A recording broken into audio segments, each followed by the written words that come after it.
In 1943, the war in North Africa was at its peak. American and British forces were pushing through Tunisia and Algeria during Operation Torch. The fighting was intense.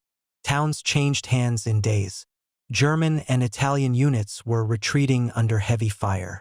Amid the noise of artillery and the grind of tanks, another sound could be heard, the hiss of a Coca-Cola bottling line. German prisoners of war were marched past supply depots as they were taken from the front lines.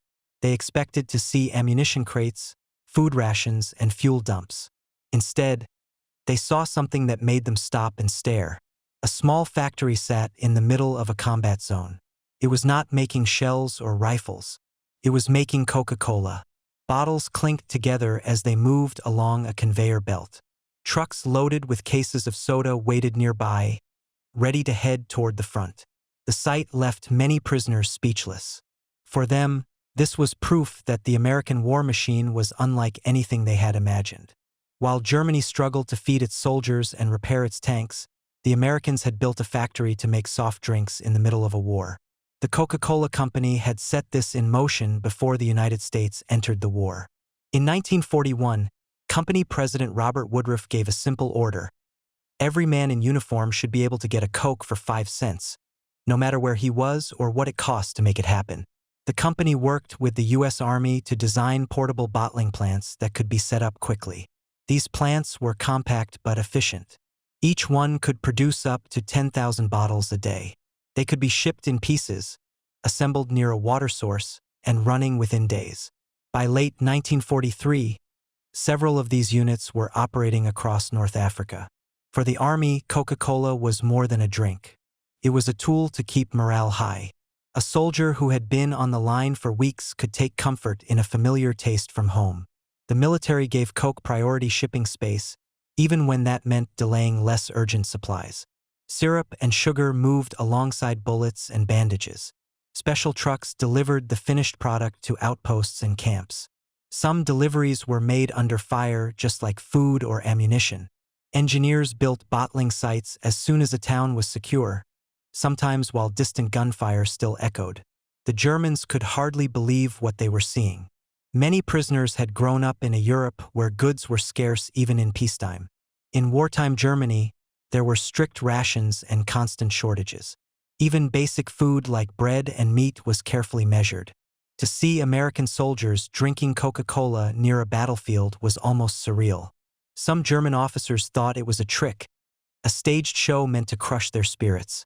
But the bottles were real, cold, and plentiful. As the Allies advanced into Italy and later into France after D-Day, new Coca-Cola plants followed behind them. In Normandy, just weeks after the beaches were secured, a portable bottling plant was already running. It turned out crates of Coke while engineers cleared mines and bulldozers built airstrips. German prisoners who helped clean up after battles were often marched past these facilities. Their faces showed disbelief and sometimes fear. If the Americans could afford to send soda to the front, they must have an industrial base beyond anything Germany could match. For American troops, the drink had a different meaning. It was a reminder of home. Soldiers would line up for a cold Coke after a long patrol.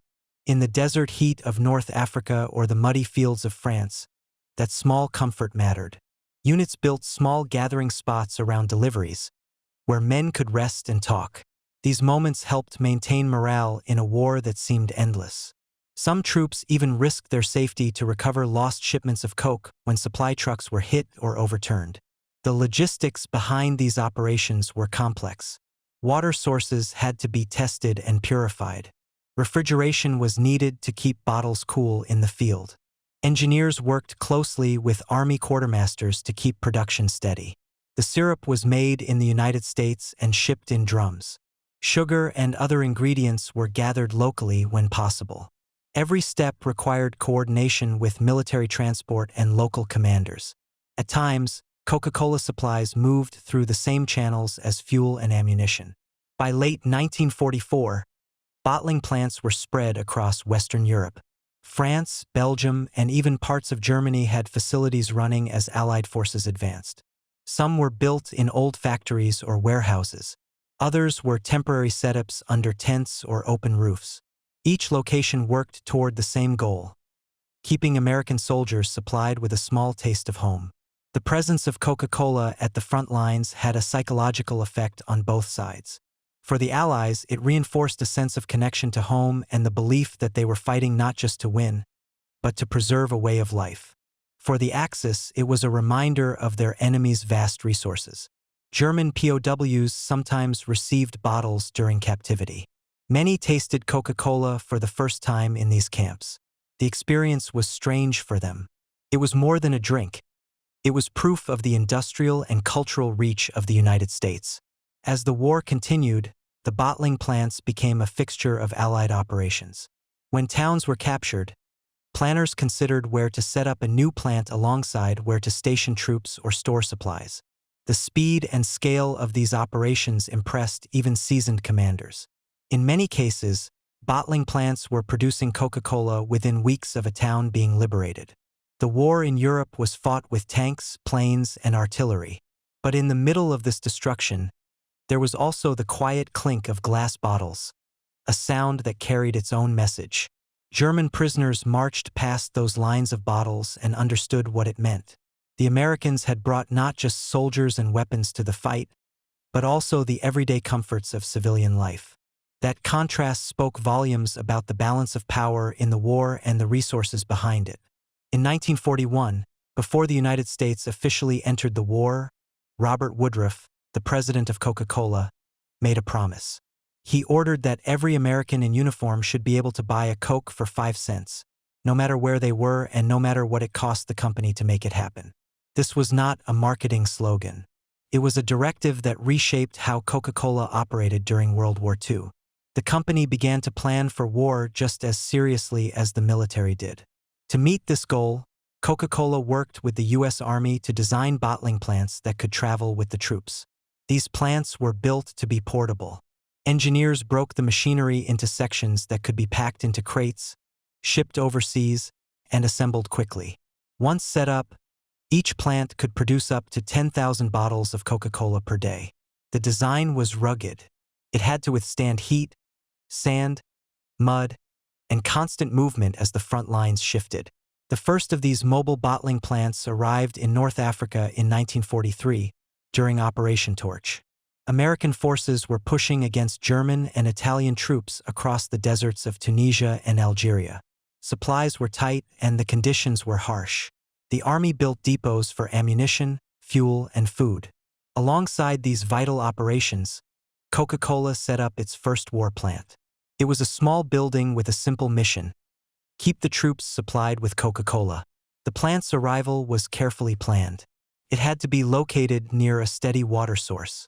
Clean water was essential for the production process. The army tested local wells and streams, filtering and treating the water before it went into the machines. Refrigeration was another challenge. Soldiers were used to drinking Coca-Cola cold, so engineers built cooling units powered by generators. Sugar, syrup, and carbon dioxide were brought in by ship and truck. These raw materials traveled through the same supply routes that carried bullets, uniforms, and medicine. Once the plant was running, it became part of the military's logistics network. Specialized trucks were built to carry cases of bottled Coca-Cola. They looked much like other supply vehicles, but their cargo was different. These trucks drove to camps, field kitchens, and even forward positions near the fighting. In some cases, deliveries were made under enemy fire, just like food and ammunition. Soldiers treated the arrival of a Coke truck the same way they treated a mail call or a care package from home. It was a moment of relief and connection. As Allied forces advanced, the bottling plants moved with them. When a town was secured, engineers would arrive to set up a new site. Equipment was unloaded, water lines were checked, and within days, the machines were turning out fresh bottles.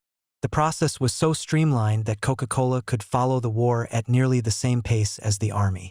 After North Africa, new plants were established in Italy. When the invasion of Normandy began in June 1944, portable plants were already waiting to cross the channel. As soon as the beaches were secure, they were assembled and running, even while combat continued inland. The scale of this operation surprised many people. Coca-Cola's supply chain functioned much like the Army system for ammunition and food. It had warehouses, transport units, and field depots. It relied on the same roads, railways, and shipping lanes that carried tanks and artillery. Military quartermasters worked directly with Coca-Cola staff to plan shipments and deliveries. In practice, Coca-Cola had become part of the Allied war machine. The technical requirements of these plants were complex. Each site needed clean water, refrigeration units, and storage space for sugar and syrup. Engineers had to make sure power was available to run the machinery and cooling systems. In some areas, generators provided electricity. In others, plants were tied into local power grids if they were still functioning. Every ingredient was tracked carefully. Sugar was often sourced locally, while syrup was produced in the United States and shipped overseas in sealed drums. Carbon dioxide was stored in heavy tanks and transported under guard, just like fuel or chemicals. Running a bottling plant in a combat zone required strict coordination.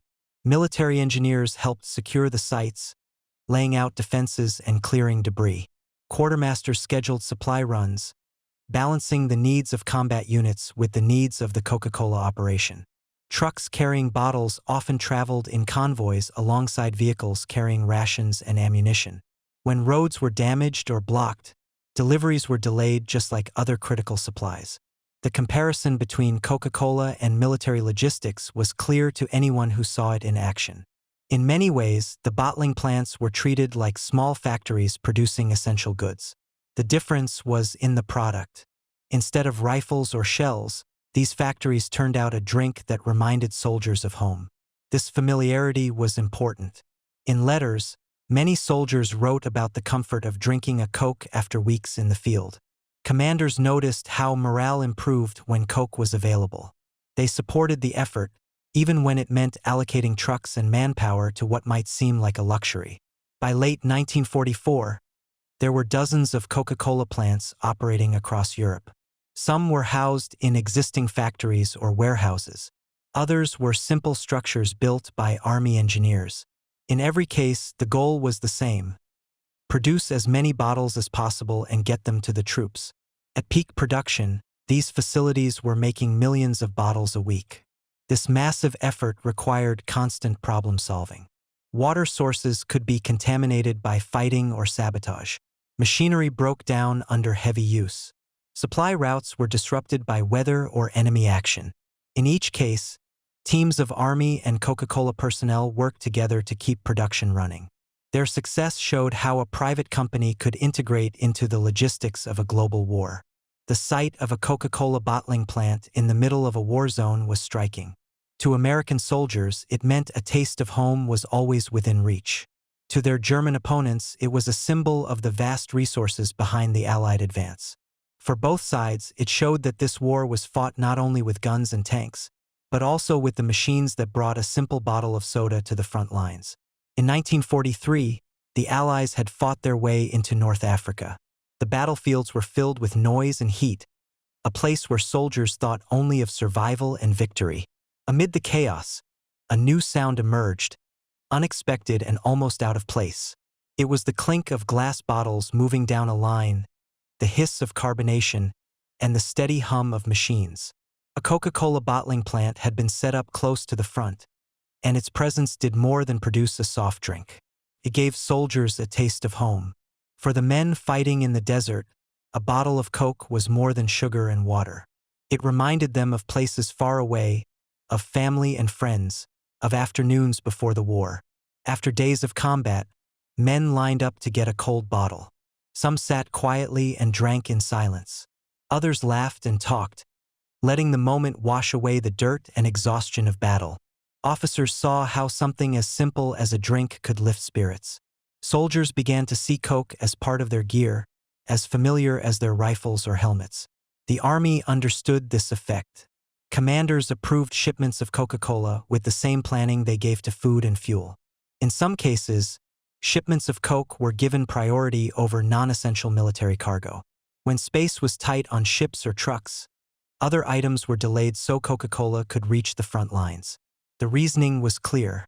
A well-supplied soldier fought harder and lasted longer. Morale was not an abstract idea. It had to be built and maintained. A small bottle of Coke could do that better than speeches or posters. Setting up bottling plants near combat zones was never simple. Engineers moved into recently captured towns and began their work while the smell of smoke still hung in the air. Sometimes artillery could still be heard in the distance. Soldiers built defensive positions around the plant while machinery was assembled inside. Generators were started, water was tested, and cooling systems were put into place. At night, lights from the plant glowed while soldiers kept watch. The first cases rolled out even as nearby roads were still being cleared of wreckage. For men in the field, this speed was remarkable. One day they were fighting through rubble. The next day they were drinking a cold Coke in the same place. In some areas, soldiers joked that Coca-Cola followed the army faster than the mail. Trucks carrying Coke began to appear along supply routes, painted in standard military colors but loaded with crates instead of ammunition. Drivers took risks to reach units in the field, sometimes coming under fire during delivery runs. The presence of Coca-Cola so close to the fighting created a strange contrast. Soldiers went from combat patrols straight to moments that felt almost normal. In dusty tents or ruined buildings, men sat together and shared bottles, swapping stories and laughing as if they were back home for a brief moment. These small breaks were vital. They kept men connected to something beyond the war, something worth holding on to. For the Germans, the sight of Coca-Cola in a combat zone was shocking. Many German soldiers were already struggling with shortages. Their rations were cut, equipment was worn out, and replacements were slow to arrive. Even basic necessities were scarce. When captured German prisoners were marched past Allied supply areas, they expected to see mountains of guns, fuel, and food.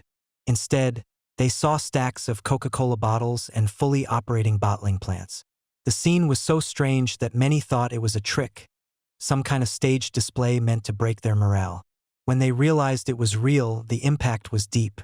To German prisoners, Coca-Cola was more than a luxury. It was a sign of American strength. If the Allies had the resources to build factories in war zones just to make soft drinks, what did that say about their overall power? German soldiers talked among themselves, comparing it to the shortages at home. Some were bitter, others simply stunned. In Normandy, after the D-Day landings, the reactions were even stronger. Portable bottling plants were brought ashore not long after the beaches were secured. German officers captured in the fighting saw these plants with their own eyes. They could not believe it. There were stories of officers asking if the United States had planned the entire war as an excuse to spread Coca-Cola across Europe. The question was half joke, half serious. To them, it felt surreal. This disbelief sometimes turned to fear. If the Allies could supply every soldier with a luxury like Coca-Cola, what other resources did they have? German soldiers knew how hard it was for their own army to get basic supplies to the front. Seeing Coke trucks moving alongside tanks and troop carriers drove home the scale of the Allied effort. It showed that the enemy was not just winning battles. They were operating on a level of production and logistics that Germany could never match.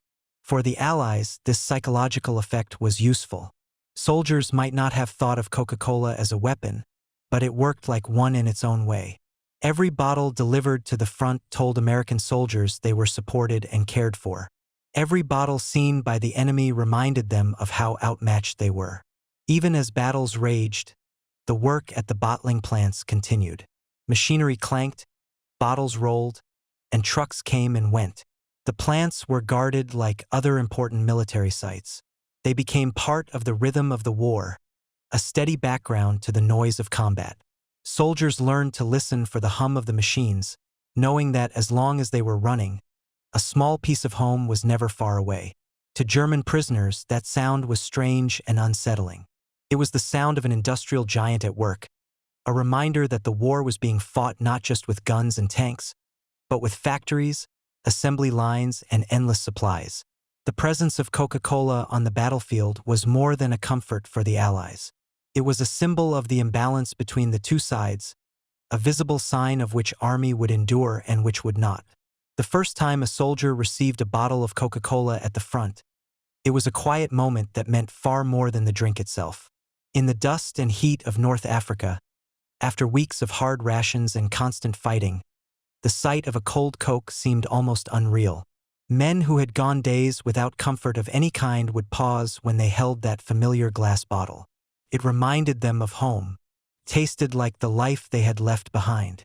Some wrote in letters to their families about that first drink, describing it with more detail than they gave about battles or weapons. The experience was personal. It was a brief escape from the war. As more plants opened and shipments became regular, Coca-Cola became part of daily life for many units. Soldiers would gather around cases when they arrived, talking and joking as they drank together. These small moments built camaraderie. In the middle of a foreign land, among rubble and barbed wire, the act of sharing a Coke gave men a reason to laugh and connect. It turned strangers into friends and units into tighter groups. Commanders noticed the effect. They understood that these gatherings, simple as they were, helped keep their men steady under constant stress. In some areas, shipments were rare or unpredictable. When a truck carrying Coca-Cola was delayed or destroyed, the reaction could be intense. There are accounts of soldiers risking themselves to retrieve bottles from overturned vehicles. Some crossed dangerous ground to secure crates before enemy fire could destroy them. These stories spread through the ranks. They were told and retold as proof of how much the drink meant to the men. It was not just about the soda. It was about holding on to something normal in a world that had become anything but. At the same time, German prisoners of war were having a very different experience. When they were first marched past Allied supply areas, their reaction was disbelief. They expected to see only weapons, vehicles, and military stores. Instead, they saw stacks of Coca-Cola bottles and fully operating bottling plants. For soldiers who came from a country struggling with shortages, it made no sense. Some laughed, thinking it was a form of theater, a staged display meant to intimidate them. Others thought it was a trick, that the bottles might be empty or filled with water just to create an image of excess. The confusion only deepened when they realized the plants were real. Machinery ran day and night. Trucks came and went loaded with glass bottles. American soldiers stood in line for their rations with a bottle of Coke in hand. German prisoners watched closely. They compared what they saw to their own memories of home, where food was rationed and factories were running at full capacity to produce weapons. Even before capture, many had experienced shortages. Families back in Germany were making do with less of everything, from bread to clothing. The idea that a nation could build factories in war zones just to make a drink was beyond their understanding. As weeks passed, the shock turned into a kind of grim realization. The prisoners began to see what it really meant. America's industrial power was so vast that it could equip its army and still have the capacity to provide luxuries. The same supply lines that brought tanks and ammunition to the front also brought sugar and syrup for Coca-Cola. This was not propaganda. It was a statement of fact. The war was being fought not just with rifles and artillery, but with a level of production that Germany could never match. Some prisoners talked among themselves about what they were seeing. There are reports of German officers in Normandy debating whether the United States had planned the entire war around Coca-Cola, half joking but also half serious. They could not ignore the symbolism.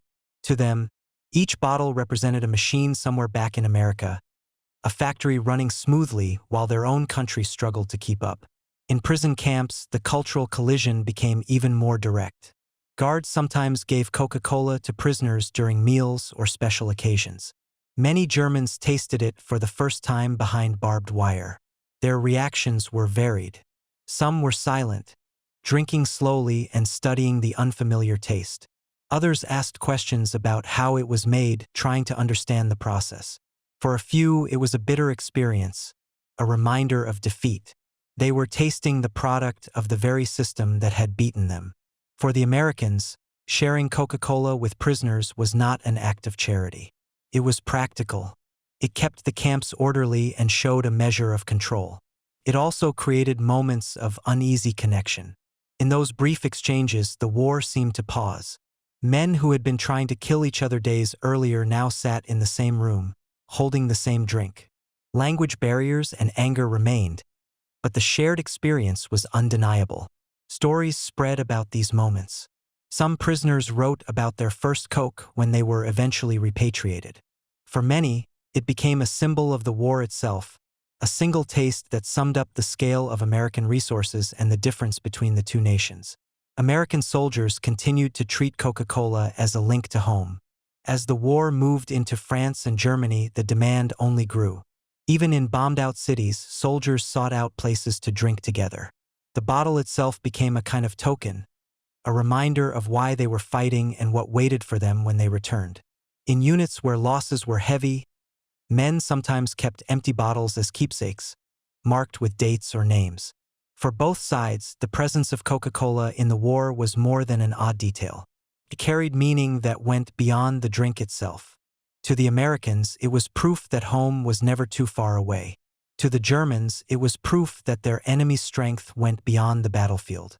The moment a bottle changed hands, whether between friends or former enemies, the reality of that difference became clear. In the middle of the war, Allied commanders understood that battles were won with more than bullets and tanks. A soldier's spirit mattered as much as his rifle. When Coca-Cola began to flow through the same supply lines that carried food and ammunition, it gave troops a small but powerful reminder of what they were fighting for. A cold bottle of Coke could turn a muddy trench or a bombed-out building into a place that felt closer to home. It gave soldiers strength in ways that were hard to measure on a map but easy to see in their faces. The morale boost was immediate and lasting. After a brutal march or a week of hard fighting, a drink of Coca-Cola provided a moment of normal life in a place that felt far from normal. Soldiers gathered around cases of Coke and, for a few minutes, forgot the war. Commanders noticed the change in their men. Units with access to Coca-Cola often showed higher spirits and steadier discipline. These men fought longer and recovered faster from the strain of combat. No report ever called Coca-Cola a weapon, but its effect was similar. It kept men in the fight by reminding them of the world beyond it. From a logistical point of view, the operation behind Coca-Cola's presence at the front showed something deeper. It was proof of the Allied advantage in supply and coordination. Moving syrup, sugar, and glass bottles to the edge of a battlefield required precision and planning. It demanded the same kind of effort used to move fuel or artillery shells. While German supply lines faltered and collapsed under the strain of Allied bombing and constant fighting, American lines grew stronger and more reliable. When a German prisoner saw Coca-Cola crates stacked beside ammunition, the message was clear. The Allies had resources to spare. They could fight a global war and still deliver small comforts to every soldier. This display of strength reached beyond the battlefield. It was a quiet signal of industrial superiority. Germany's factories were stretched to their limits, producing weapons at a frantic pace, yet never enough to meet demand. In contrast, American production seemed limitless. The psychological effect on German troops was heavy. Captured soldiers could not believe what they were seeing when they first encountered Coca-Cola bottling plants operating near the front. Some thought it was theater, a staged show meant to break their will. When they realized it was real, their confidence cracked. If the enemy could send soda to the front lines, what else could they send? How could Germany hope to compete against a nation with that kind of power? German officers, trained to measure supply in terms of rifles and tanks, struggled to understand it. There are stories of officers whispering to each other in disbelief, some even half-joking that perhaps the Americans had planned the entire war just to spread Coca-Cola across Europe. Beneath the jokes was a truth they did not want to face. The war was no longer just about territory or strategy. It was about which side could produce more, move faster, and sustain the fight indefinitely. As Allied forces advanced deeper into Europe, Coca-Cola's presence followed. Portable bottling plants moved into Italy, then France, then across Belgium and into Germany itself. This constant movement mirrored the advance of the Allied armies. It also meant that at every step, German civilians and soldiers saw the same thing. The Americans brought not just soldiers and guns, but an entire way of life. Even in wartime, they could export their culture alongside their military power. This cultural presence mattered. A bottle of Coca-Cola was simple, but it carried meaning. It showed that America was fighting to protect more than its borders. It represented abundance, freedom, and a sense of normal life that Europe had lost after years of war. For civilians in occupied towns, seeing Coca-Cola arrive with the liberating armies left a strong impression. It was not just a drink. It was a sign of change.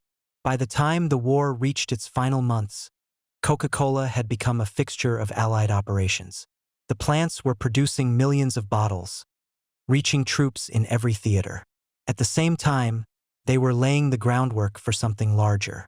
Each plant that opened during the war was a potential foothold for post-war expansion. When peace finally came, many of these facilities stayed in place. They shifted from supplying soldiers to serving local populations. European civilians who had first tasted Coca-Cola during the war now found it available in stores and cafes. This transition was seamless because the network already existed. What began as a wartime operation turned into a peacetime market. For the United States, this outcome was more than economic. It was strategic. The war had given America an unparalleled chance to show its strength not just in battle but in daily life.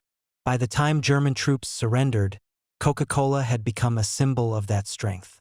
It represented a system that could build tanks and trucks while also making sure every soldier had a small comfort at the end of the day. German prisoners understood this, even if they never said it aloud. The sight of Coke bottles rolling off a production line near the front spoke louder than any speech. It told them the war was already decided, not only on the battlefield but in the factories and supply lines that fed it. For the Allies, the benefits were clear. The morale of their troops stayed high. The message to their enemies was unmistakable. And for the American public, it proved that their nation's reach extended far beyond its shores. Even as the war raged, America was shaping the world that would come after. By Victory in Europe Day, Coca-Cola was everywhere the Allied armies had been. Soldiers celebrated with bottles raised in toasts, marking the end of years of struggle. In town squares across liberated Europe, civilians watched and sometimes joined in. The image of those bottles, held high among flags and uniforms, captured what words could not. It showed the connection between military success and the culture that had supported it. The foundations for this moment had been laid in the darkest days of the war, when a single bottle of Coke meant hope to a tired soldier and disbelief to a captured enemy. The logistics behind that bottle were as important as any strategy or campaign. They were proof that the Allies could not only win battles but also sustain their victory across an entire continent. When the war ended, the world was left in ruins. Cities across Europe lay in rubble. Millions of people were displaced. Nations faced the task of rebuilding their homes and their economies. In this landscape of recovery, Coca-Cola's presence was already established. The bottling plants that had followed the Allied armies were still in place, their equipment intact and ready to run. During the war, these plants had been built to serve soldiers. Afterward, they shifted easily to serve civilians. In towns across France, Belgium, Italy, and Germany, local people began to see Coca-Cola not as a foreign product dropped into a war zone, but as something permanent. Stores and cafes reopened with Coke on their shelves. The drink had first appeared in these places as part of liberation, carried by troops who brought both destruction and freedom. This continued presence became part of daily life. For many Europeans, tasting Coca-Cola for the first time had been linked to the moment when their cities were freed from occupation. This gave the drink a symbolic weight far beyond its simple ingredients. Veterans returning home carried their own memories of Coca-Cola. For them, it was forever tied to the experience of war. In letters, diaries, and later memoirs, they wrote about the comfort of holding a cold bottle after a battle, or sharing one with friends in a muddy trench. Some remembered the sound of the bottling machines running at night, a steady hum beneath the noise of artillery. These memories stayed with them long after the fighting ended. At reunions and gatherings, veterans often raised bottles of Coke in quiet toasts, marking the bond they had formed during those years. German prisoners of war took a different set of memories home. Many had been captured after battles where they had seen Coca-Cola plants operating near the front. Their first reaction had been disbelief. Later, in prison camps, some were given bottles to drink. When they returned to Germany after the war, they told these stories. Families listened as former soldiers described walking past stacks of Coke bottles while their own rations had been cut to the bone. The contrast was stark and unforgettable. These stories spread through villages and towns, becoming part of the shared memory of defeat. For many Germans, Coca-Cola came to represent the overwhelming strength of the Allied nations. In the years that followed, Coca-Cola expanded across Europe using the same network built during the war. The company hired local workers to run the plants, turning them into sources of jobs and income. What had once been a military operation became part of civilian life. By the late 1940s, Coca-Cola was no longer just a drink for soldiers. It was a product available to families, workers, and young people. The same glass bottles that had been passed between men in uniform were now handed across store counters and served in restaurants. This transition helped shape the post-war world. Coca-Cola was more than a business success. It became a symbol of American presence in Europe. As U.S. aid flowed through programs like the Marshall Plan, Coca-Cola's bright red signs appeared alongside rebuilding efforts. The drink became tied to ideas of abundance, modernity, and recovery. It was a visible sign of a new era, one defined by trade and shared culture rather than destruction. For veterans, this global spread of Coca-Cola carried deep meaning. Many saw it as proof that the world they had fought to protect was growing and changing. The sight of Coca-Cola in a foreign city reminded them of their own journeys during the war. It was a link between the past and the present. Some veterans told their children and grandchildren stories about their first Coke in a distant land. These stories often included the details of battles, long marches, and friendships made under fire. In this way, Coca-Cola became part of family histories, a thread connecting generations. German civilians and former soldiers experienced this legacy in a different way. For them, the drink was connected to defeat and rebuilding. Some had first encountered Coca-Cola as prisoners, tasting it while sitting in a camp. Others saw it in the hands of American soldiers who now patrolled their streets. Over time, these initial associations faded, replaced by the routines of peacetime. Yet the memory of those early moments remained. Even decades later, older Germans would tell younger people about the shock of seeing Coca-Cola in the middle of a war. The story was not about the taste of the drink itself, but about what it represented. A nation so powerful it could send soda to the front lines while others struggled to feed their troops. Today, historians look back at this chapter as more than an odd detail of wartime logistics. It offers insight into how culture and strategy are connected. Coca-Cola's presence during the war shows how a simple product can influence morale and perception. It demonstrates that victories are shaped not only by military actions but also by the ideas and symbols carried alongside them. A bottle of Coke might seem unimportant next to tanks or planes, yet it had its own role to play in shaping how soldiers and civilians experienced the war. The story also highlights how corporations can become part of global events. Coca-Cola's wartime operation was not just a business venture. It was integrated into military planning, supply chains, and even psychological warfare. The company's success in maintaining production under such conditions laid the foundation for its post-war growth. By the time peace returned, Coca-Cola was already a familiar name across Europe and parts of Asia. As the decades passed, this history became part of the broader narrative of the 20th century. The image of soldiers drinking Coca-Cola in bombed-out cities remains powerful. It speaks to the strange mix of destruction and normalcy that defines war. It also reflects how brands and culture travel alongside armies, leaving marks that last long after the fighting ends. In museums and history books, the story of Coca-Cola's wartime role is told alongside accounts of battles and treaties. It serves as a reminder that wars are not only fought with weapons. They are also fought with ideas, with symbols, and with the everyday objects that carry meaning far beyond their simple use.